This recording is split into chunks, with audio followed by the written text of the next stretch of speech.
This is the Page Publishing Book Club. Happy New Year! Oh my gosh, I can't believe it, Robbie. You look as good this year as you did last year. I hope all is well. I could not think of a better way to start off the new year than with a book that has brought so much success to one woman from Illinois. And I tell you, she is an inspiration to all writers, so please take notes. Are you ready? The book is called How Cash Was Laundered at the White House and Helped Bring About World Peace. It is Sharon Pizan's first published book, and don't let the title fool you, right, Sharon? I actually thought of the title before I even finished the book, and it has nothing to do with the politics at hand. It was long before that. I just thought it was a cute title, intriguing, and people would pick it up because of the title. So it's about a pit bull puppy whose name is Cash, and he gets into the White House after running away from a pit bull fighting ring, and makes a huge difference at a state dinner. Yes. And he becomes a common link that enables the heads of nations to start a heartfelt dialogue, and that would bring about world peace. You have a desire, a strong desire for world peace. Strong desire for world peace and for people to see how things can change through the eyes or antics of an animal. And I've always been active in animal rescues, and I had a pit bull puppy whose name was Cash.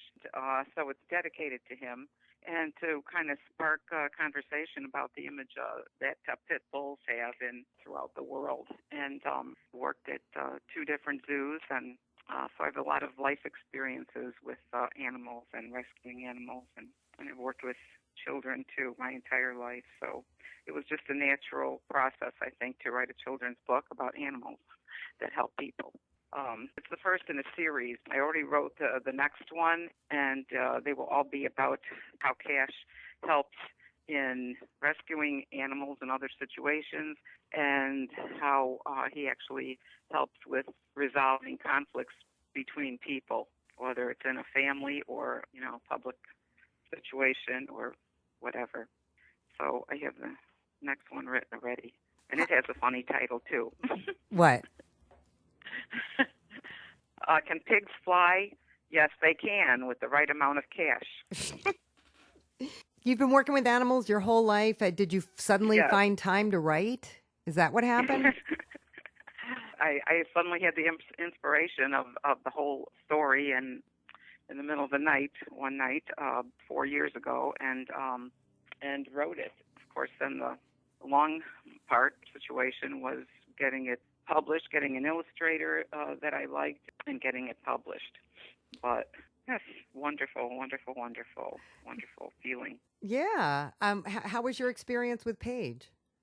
They took my manuscript, said they would be happy to publish it, and sat down a long distance because I'm in Illinois, and got it done. Good. So I'm really proud of it, and really proud, how it's been purchased by so many people, and the feedback that I get from people about it, and that is that some of the kids just want that book read again and again. And I have 10 5-star reviews on Amazon, I guess. That's awesome. So I encourage anybody that reads it to go back and review it. I just love to read those, and they're inspiration for me to keep writing. But doing book signings all the time, and I've had book signings, and I've been at book fairs and selling out my books wherever I go.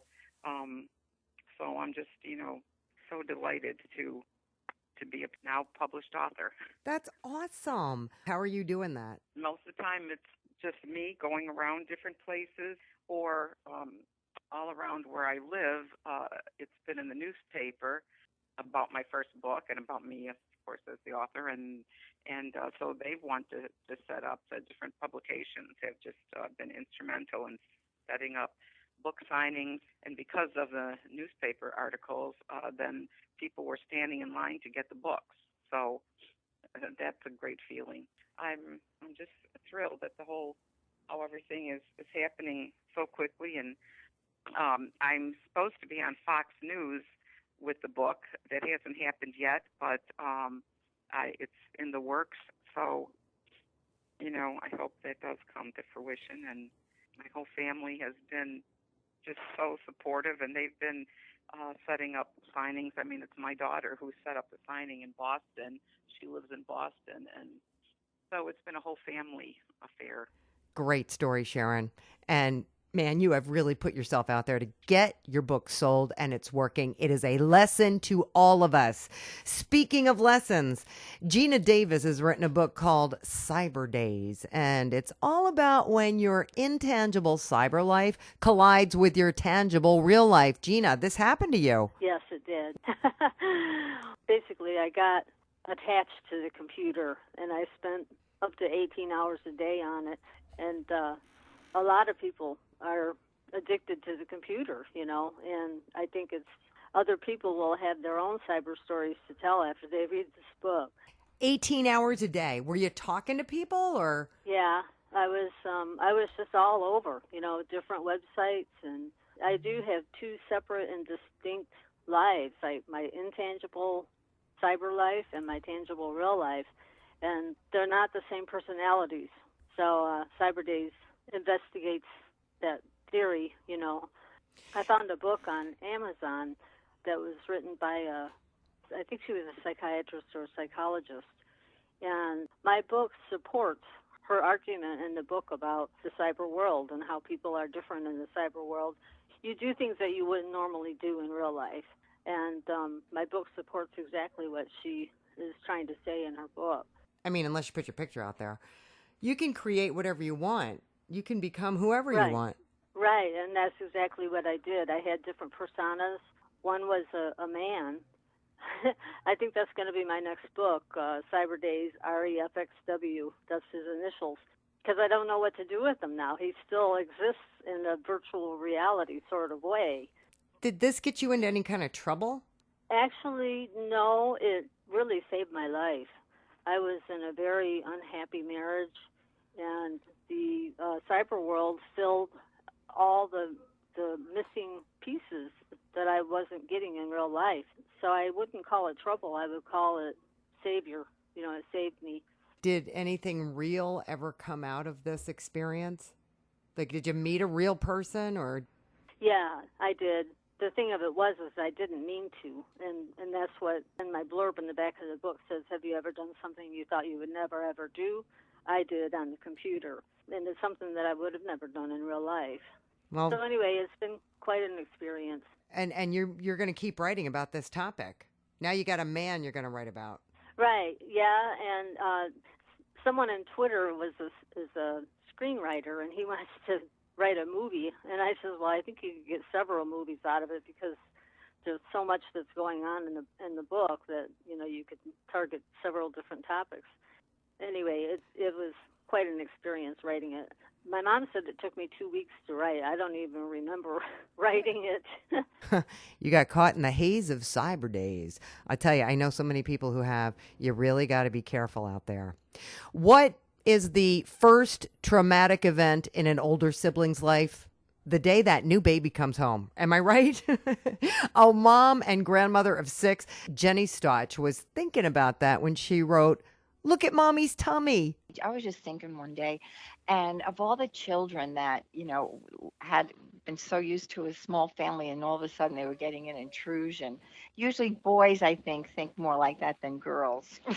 I would agree with that. Yeah. It's about a family of 3, a young boy. He's 6 years old, and he's always had his mom and dad to adore him and do things for him. And all of a sudden he gets this news that they're getting a baby, and worst of all, it's a girl. So you can imagine a little boy, That I can relate to my grandson who's 15 now. When his mom was pregnant with his sister who's 5, we all went for the ultrasound. So the lady said, "Oh, it's a girl, look." And he said, "Can you change it, ma'am, to a boy?" We laughed our heads off. "Jacob, you're just going to have to live with it. It's a girl." Children that are by themselves for that amount of years, 6 years is a long time. And then all of a sudden, a baby's coming. And it's like, what? Yeah. What do you mean a baby? Excuse me. Jacob, at the end, the baby's born, and his aunt and uncle take him to the hospital, and he gets so excited. He says, "Is something wrong with mommy and daddy? Did they have an accident?" And they said, "No, silly, she had your sister." So now he's really upset, and he sits in the back of the car like, "Oh, here it comes," you know. Gets to the hospital, sees the baby, and falls in love with her immediately. And then the father says to him, "Jacob, I want you to count to 3 and close your eyes." So he does, and he opens his eyes, and there's a big red shiny bike, the one he had his eyes on for some time. So he said, "Is that for me, or is it for Dawn?" He said, "It's for you, silly." And they all lived happily ever after. Gets the baby and the bike. Have you been doing any book signings or anything like that? I did in our church in Ohio on my first book. Not here yet. It's just haven't had an opportunity. I've sent to some Christian bookstores. I know one out in Riverhead purchased it, and they were going to get, I think it's the Ingram Docket, where they can get more at. So I think they were going to do it. And I do want to go to Sam's and stores like that. I just haven't had a second. That's your New Year's Yes, resolution, right? That's it. That's for sure. Everybody's writing a book this year, all right? And we are going out. We're going to talk about it. We're going to get people to read it. That's right. That is what's going to happen this year. Coming up, one cop story and observations of what's going on in law enforcement today, and some biblical food for thought. Something for everyone right after this. Have you written a book and want to get it published? Then now's the time to call Page Publishing at 800-204-6099 and do it immediately. You see, they're looking for authors of all types of books. And unlike most publishers, Page Publishing will take the time to review most of the books submitted to them. And they'll even give you their feedback. And if they like what they read, Page Publishing will get your book into bookstores and for sale online at Amazon, the Apple iTunes Store, and other outlets. They'll handle everything: copyright protection, printing, cover art, publicity, and editing. So if you've written a novel, a children's book, a cookbook, inspirational work, a book of poetry, or biography, and want to get it published, then you need to call Page Publishing and do it immediately. Call 800-204-6099 now for your free author submission kit. Your road to fame and fortune could very well start with this simple phone call. For your free author submission kit, call Page Publishing at 800-204-6099. And we are back with the Page Publishing Book Club. I'm your host, Alice Stockton Rossini.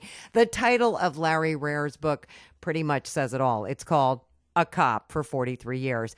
And he has some interesting observations about the issues cops are facing today and what can be done about them. Larry, you were a cop in Pasadena, Texas, so I'm guessing you did it all. I was in patrol, detective, narcotics, SWAT, personnel training, helicopters. Also did polygraphs for a couple of years.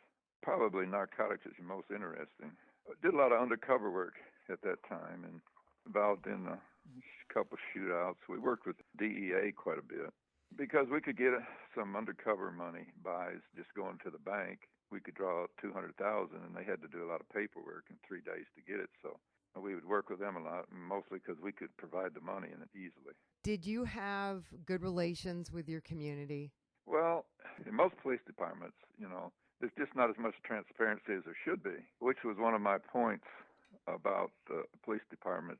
They need to get a better relationship. My idea was to have a police officer assigned to each councilman within a city or if somebody was over an area, because every area in each city is particularly different, different aspects of the crime element. So in that way, you could have a better relations with the community. And the biggest problem is the police department and the civilians, they just seem to be far apart, and the communication just doesn't seem to be that good. And until it's better, situations are not going to improve.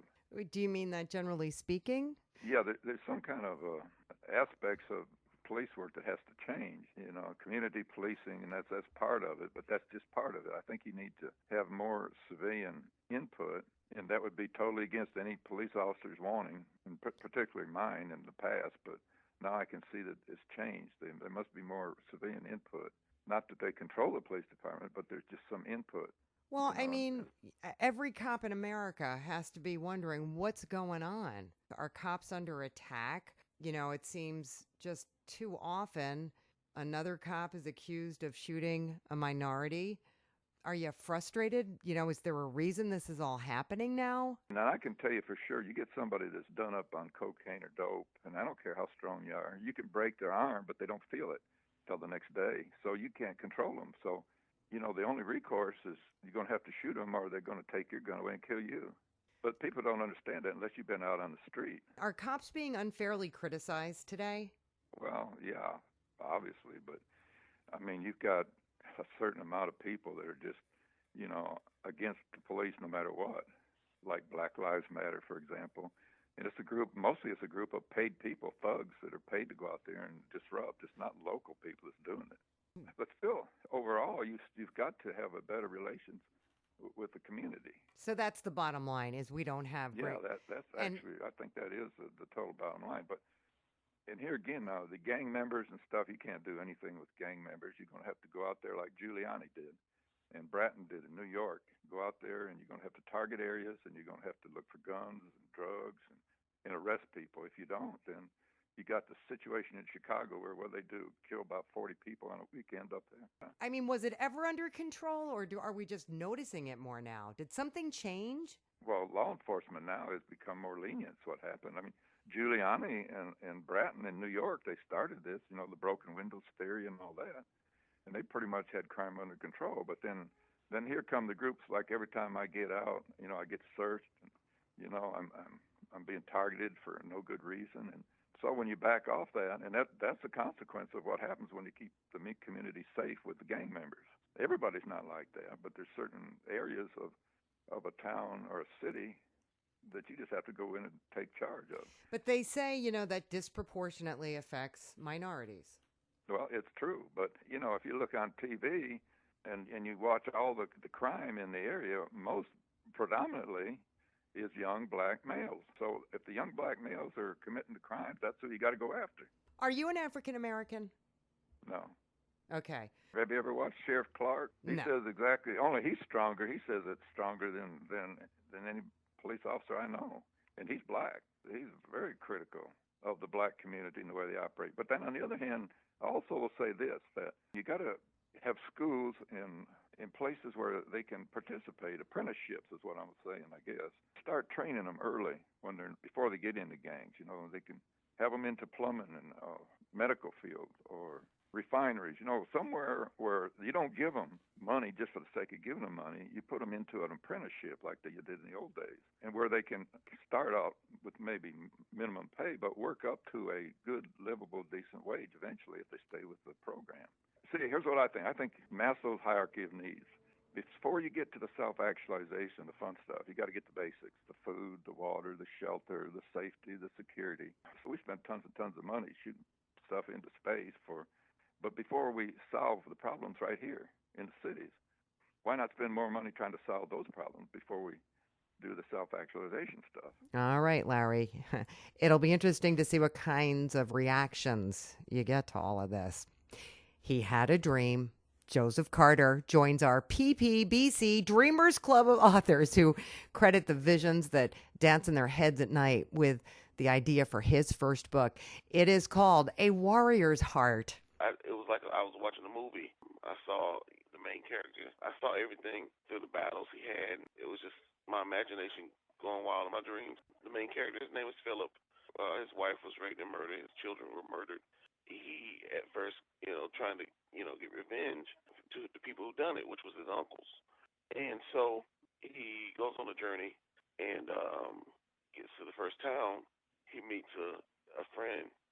His name is Billy. And that first town is under a spell from one of his uncles, and somehow he gets him, from under the spell. Then they both go on the journey to find the first uncle that he's trying to get revenge for, for killing his family. Then he goes on to the next uncle and the next uncle. But at the end, he finds that revenge is not the answer, but you need a heart of a warrior to do things that he needs to do.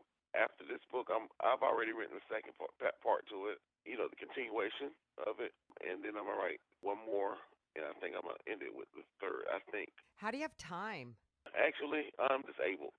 I used to work in the collections field for a bank. That would give me nightmares.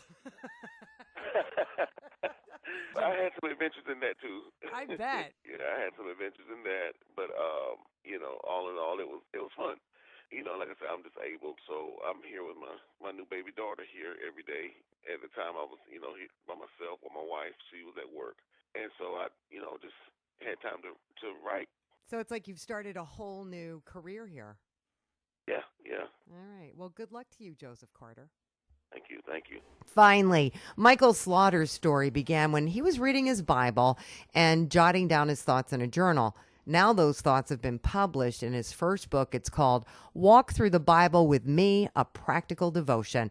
He's a pastor and U.S. Navy chaplain. And Michael, you say you were inspired by another man of the cloth. The senior pastor, he was kind of heartbroken over how few people were really reading their Bibles. And I'd offered to just share what I had been doing with them, and so I started putting it on Facebook, and some of the older folks that didn't do social media, they were wanting it in print, and so started printing them off. And throughout the course of a year, people just kept coming up to me and saying, "Hey, Mike, you really need to get this published." So I contacted Page Publishing, and the rest, as they say, is history. Well, you said that, this all started with people saying, I read my Bible, but I didn't get anything out of it. Yeah, and that was when I started making it public to them. I just wanted people to be able to see what I see whenever I look through the pages. And, sometimes I'll see certain truths there, and it'll just trip memories about my life. And so there's stories in there about things that really applied to me growing up. And the way that I do is I sit down and read the passages. I didn't come up with the scriptures for the day. Somebody else did that, and I have them referenced in there. And if you don't read the Bible, it's not all the comments are going to make a whole lot of sense, because there's 3-4 pages of text that you would be missing out on before you start even looking at what I've written. So sit down, read it, and what's God really trying to get across to his people in these passages? Sometimes the Old Testament is a little bit lost on a lot of us, because as Christians, we really focus on the New Testament many times. And therefore, a good part of it, I wanted to help the readers see, this is applicable to today's life. This is something that really touches on us. God, he's eternal, and so his word touches all time, throughout all places, and all believers throughout the years. So you had people doing this themselves? They were reading along with me, and I encourage anyone, it's kind of like a conversation. If you just sit there and stare blankly at someone, you're only going to retain so much. But if you're an active listener and you paraphrase the things that people are saying, and you know that you're going to have to process the information, like Bible journaling, which is a very valuable spiritual discipline, you tend to engage the information, you engage the text in a way that you don't when you just read through it and you haven't had your coffee yet. You're just trying to get out the door to get to work, and the kids are screaming, and dinner's boiling over on the stove, and everything that comes under the sun. But when you take the time to actually chew it and process it and apply it to your life, it really does become something that's a whole lot more meaningful, a whole lot more applicable to your daily life. While they were reading along with me, I was encouraging people the whole time, think for yourself. How does this really touch your daily life? Because I can only write about really what the things that I'm going through on a daily basis, and I only have 2 feet, so the shoes that I'm walking in are kind of limited. So when the whole church comes together and chews on it and ponders it and makes it a part of their life, it's a much more vibrant understanding of what the Holy Scriptures say. My hope is that people will read the Holy Bible, that they'll understand it, and that they'll be doing something amazing in their life. If my book's a tool that gets them to do that, then, so be it. And I'm always happy to talk with folks about it and, what's God doing in their life, what's God doing in my life.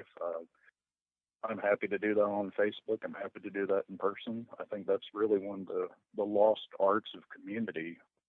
As the world's gotten bigger, we've kind of missed out on. We get very niched into our lives. And, if social media is a legitimate way to do that, then, hey, let's do it. Hey, why not? Use social media for the greater good. What a concept. Thank you so much, Michael. And I think that about wraps up the first Page Publishing Book Club of the new year. Happy New Year! Hey, Rob, pour some champagne, why don't you? You didn't bring it? You didn't bring a bottle of champagne for our first Page Publishing Book Club of the new year? How could you? I have some. Here you go. Oh, jeez. Happy 2017. Here we come. Woohoo! We will be back next week and every week. And listen, you can always download the show, you know. All you have to do is go to 710WOR.iHeart.com. That way you can hear us when you want, where you want, as much as you want. Thanks so much. Thank you for all you do, Rob. And thank you for hanging out with us. We will see you on the next Page Publishing Book Club. Same time, same place, 710 WOR. Enjoy the new year.